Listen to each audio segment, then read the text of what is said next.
दोस्तों, DK channel में आपका स्वागत है। दोस्तों मैं हूं आपका चहीती डीके जी। देख रहे हैं ना दोस्तों, यहाँ पर पंपलेट भी देखे होंगे कि पूरा सटा हुआ है। मैं यहाँ पर जदयू कार्यालय में मेरे साथ हैं प्रदेश प्रवक्ता हैं अंजुम आरा जी मैम है। और दोस्तों और हम क्या क्या बताएं इनके बारे में। ये पटना जो है, बिहार जो है, पटना महिला आयोग के जो अध्यक्ष भी मैडम रह चुकी हैं।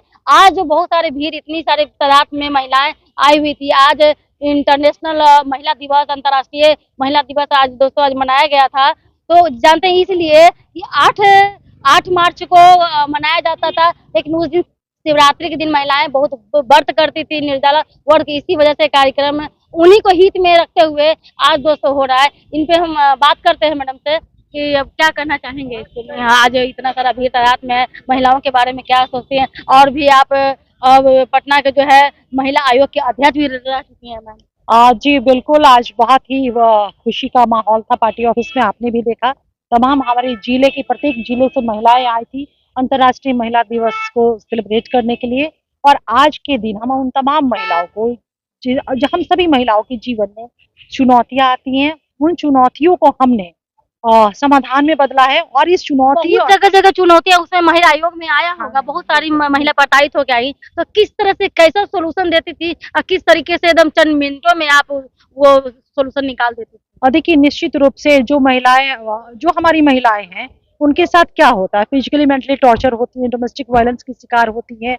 और भी इंडियन पेनल कोड में जो ये अपराध है उसके द्वारा उनको परेशानी होती है।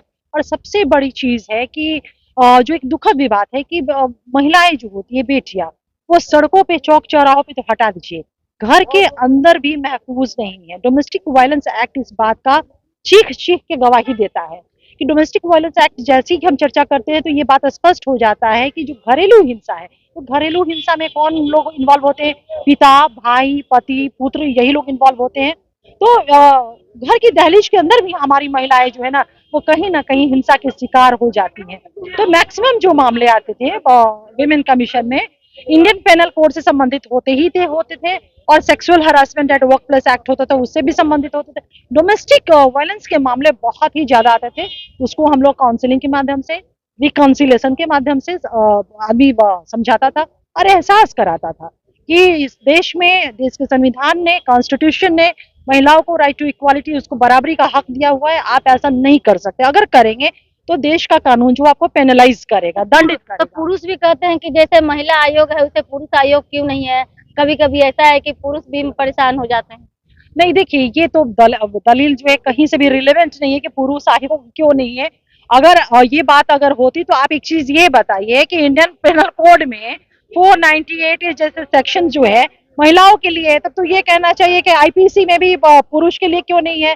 आप ये देख लीजिए, जो आंकड़ा कहता है, एनसीआरबी का आंकड़ा कहता है, वो क्या कहता है कि पुरुषों के साथ डोमेस्टिक वायलेंस थोड़ी ना होता है, महिलाओं के साथ होता है। तो ये पुरुष एक मैं कह दूं कि ये कहना कहीं से भी रिलेवेंट नहीं है, बल्कि संजीदगी से इस बात को सोचने की आवश्यकता है, समझने की आवश्यकता है और एहसास करने की जरूरत है कि आज 21वीं सदी में इस सभ्य समाज में भी डोमेस्टिक वायलेंस एक्ट प्रिवेल कर रहा है। कहने का मतलब कहने का मतलब है कि पूरा जितनी सारी जो है, जो दिक्कत परेशानी महिलाओं के साथ होती है, पुरुष के साथ नहीं। परेशानियां तो सभी के साथ होती है ना। मानव जीवन है तो चुनौतियां तो हर किसी को है। लेकिन हिंसा की बात करें, परेशानी तो दूसरी चीज हो गई। आपने जो परेशानी की बात की, परेशानी हर ह्यूमन बीइंग के साथ है।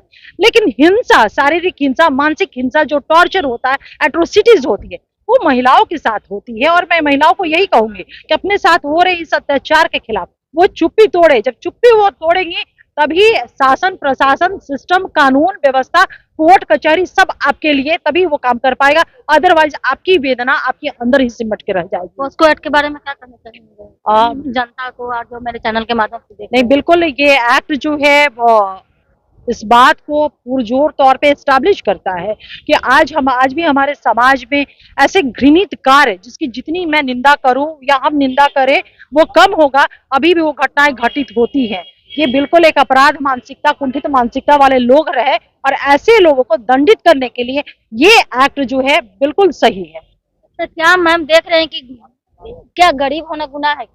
क्या बेटियां गरीब होती है तो उनसे सब मानसिक टॉर्चर परेशानी करते हैं? और वो नाबालिग, कुछ लोग केस आया ऐसा, नाबालिग लोग जो है मनचाले जो होते हैं जो पैसे वाले होते हैं उनको उठा उठा के लेके जाते हैं। तो सर जैसे आपका संदेश खाली ऐसा मामला आया। नहीं देखिए, आपको एक चीज मैं बता दूं, गरीबी नाबालिग ये सारी चीज अपनी जगह पे है, लेकिन आपको एक चीज जानकर के आश्चर्य भी होगा, संदेश खाली ऐसा मामला आपको जानकर के आश्चर्य भी होगा, मी टू करके कैंपेन चला था जो गरीब तबके की महिलाओं के लिए नहीं था। वो उन महिलाओं, मी टू से वो महिलाएं जुड़ी थी जो वैश्विक स्तर पे, राष्ट्रीय स्तर पे और सामाजिक दृष्टिकोण से बहुत ही सशक्त थी, और उन्होंने एक लंबी लक्की पूछी, अपने व्यक्तित्व का एहसास कराया। लेकिन मी टू जब कैंपेन चला तो आपको याद होगा कि वैसी वैसी महिलाओं ने आकर के अपनी वेदना कही थी कि किस तरह से उनको फिजिकली और मेंटली टॉर्चर किया गया था, फिजिकली और मेंटली हरास किया गया था। तो कहने का मतलब ये है कि एक महिला और एक बेटी जो है गरीब और अमीर के रूप में नहीं, बल्कि समाज की जो मानसिकता होती है, और हर वर्ग में वो मानसिकता है, हर वर्ग में वो मानसिकता है, हर वर्ग में वो मानसिकता है। तो और जो अफसोसजनक है, जिसकी हम जितनी निंदा करें वो कम होगा। संदेश खाली पर क्या करना कौन संदेश खाली? संदेश खाली जो अभी वेस्ट बंगाल, वेस्ट बंगाल बहुत ही शर्मनाक वो घटना घटित हुई है, और साथ में जिस तरह से अपराधियों जो उसके ऑफेंडर थे, एक्यूज रहे, बचाने का जिस तरह से सरकार ने वहां प्रयास किया, वो बहुत ही निंदनीय है, बहुत ही शर्मनाक है। और लास्ट में ये अपना बता दीजिए मैम कि जो महिलाएं जो देख रही हैं किस तरीके से सेल्फ डिफेंस कर सके, अपने आप को किस तरीके से जागरूक रख सके, जो मनचले हों इस तरह से बचने का काम कर सके। इससे क्या क्या कोई ऐसा चीज है जो आपके अनुसार जो उनके ऊपर से कुछ हिम्मत जज्बा आए? देखिए, बिल्कुल सही कह रही है। निश्चित रूप से सबसे पहले बेटियों को अंदर से अपने अंदर एक मजबूती लानी होगी, आत्मविश्वास पैदा करना होगा, और ये समझना होगा उनको कि इस देश का कानून उनको पूरा प्रोटेक्शन देता है। सबसे पहली चीज वो बच सके इसके लिए है कि उनके साथ अगर कोई अन्याय हो रहा है तो उनको चुप्पी तोड़नी होगी, उनको खामोशी तोड़नी होगी, अपनी बातों को कहना होगा। एक बात को और समझना होगा, अगर किसी ने उनके साथ गलत किया है तो वो विक्टिम है, वो अपराधी नहीं है। लेकिन समाज बेटियों को क्या कहता है ना, अरे चुप हो जाओ, खामोश हो जाओ, अदरवाइज सोसाइटी जो है ना बहुत खराब नजर से देखेगा। ये मानसिकता बदलने की आवश्यकता है। वो हमारी बेटियां, वो हमारी नाटक के सरकार के बहुत सारे प्रोग्राम्स इस पे चल रहे हैं। हम लोग भी टाइम टू टाइम, महिला आयोग है, महिला हेल्पलाइन है, थाना है, वीमेन सेल है, बहुत सारे ऐसे तंत्र भी है, और टाइम टू टाइम आपके पास बहुत सारे केस आए होंगे तो 100% सबका सॉल्व हो जाता होगा। मेरी पूरी कोशिश रहती थी, और मैं ये कह सकती हूँ कि मैंने अपने पूरे टेन्योर में विमेन कमीशन में जितने भी 95% मामलों का मैंने सफलतापूर्वक निष्पादन किया। एक दूसरे के परिवार मिलाने का कोशिश किया कि कभी डाइवोर्स हुआ? नहीं, ये चीज अब डिवोर्स तो किसी भी रिलेशन का अंतिम परिणति होता है, और मेरा एक स्पष्ट मानना है, और उसको मैंने मजबूती से लाया भी उस कार्यकाल के दौरान, कि ईश्वर ने हर इंसान के अंदर कुछ न कुछ अच्छाई दी है, उसकी अच्छाइयों को निकाल करके उसको एहसास करा देना होता था कि तुम एक अच्छी इंसान हो, लेकिन एक तुमने गलत काम किया है। तो वो एहसास करता था, फिर अपने अंदर वो करेक्शन करता था। तो रिकॉन्सिलेशन 95% रिकॉन्सिलेशन डीकेजी वो सफल ही हुआ है। तो मैम अब एक और क्वेश्चन है कि रोजगार के मतलब नीतीश सरकार यहाँ लिखे हुए हैं पूरा पम्पलेट में, इधर देख रहे हैं कि पूरा जो जनसलाब जो रैली चला था अभी गांधी मैदान में, तो वो भी कह रहे थे तेजस्वी यादव जी के मैंने दिया नौकरी, मैंने दिया। ये क्या चल रहा है? एक दूसरे का झपटा झपटी क्या चल रहा है? कोई वो कह रहे हैं, समझ में नहीं आ रहा है। कोई झपटा झपटी तो क्या हो रहा है? किसी को झूठा क्रेडिट लेना है, झूठा बयानबाजी करना है, बड़े बड़े पेपर में इश्तेहार लगा करके लोगों को गुमराह करना है, तो ये वो कर सकते हैं। लेकिन स्पष्ट तौर पे है कि जो हमारा डेमोक्रेटिक व्यवस्था है, कॉन्स्टिट्यूशनल व्यवस्था है, उसमें ये वेल नोन फैक्ट है कि नीति का निर्धारण जो हेड ऑफ द गवर्नमेंट होते हैं वो करते हैं। और हमारा 2020 में जब हमारी एनडीए का, हमारे नेता नीतीश कुमार जी का 7 निश्चय पार्ट 2 आवाम से कमिटमेंट था। पहला कमिटमेंट क्या था? युवा शक्ति, बिहार की प्रगति। और 2021 में जब उनके साथ हमारा गठबंधन में नहीं हुआ था, तभी 2021 में एक नोटिफिकेशन और एक आदेश निकल जाता है सीएम सेक्रेटेरिएट से, जिसमें स्पष्ट तौर पे लिखा हुआ है कि 20 लाख रोजगार और नौकरियां देने का वो कार्य आदेश था, जिसमें श्रम संसाधन विभाग और सामान्य प्रशासन विभाग का इन्वॉल्वमेंट था।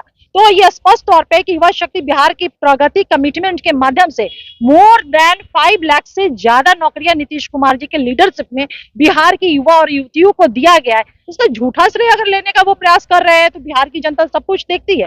हर बार बिहार की जनता ने उन्हें एहसास कराया, इस बार भी एहसास कराएगी। इस बार तो बहुत टफ है मैम। कोई टफ नहीं है, कैसे नहीं कोई टफ है? टफ नहीं है। आपने तो बुझा हुआ लालटेन को उजागर कर दिया मैम, हैं? तो आपको तो बुझ जाता, लेकिन फिर भी वो समय समय पर उनको न अपना एक बेस्ट कंपटीटर के रूप में, अब क्षेत्रीय पार्टी के रूप में उनको उभारे हैं।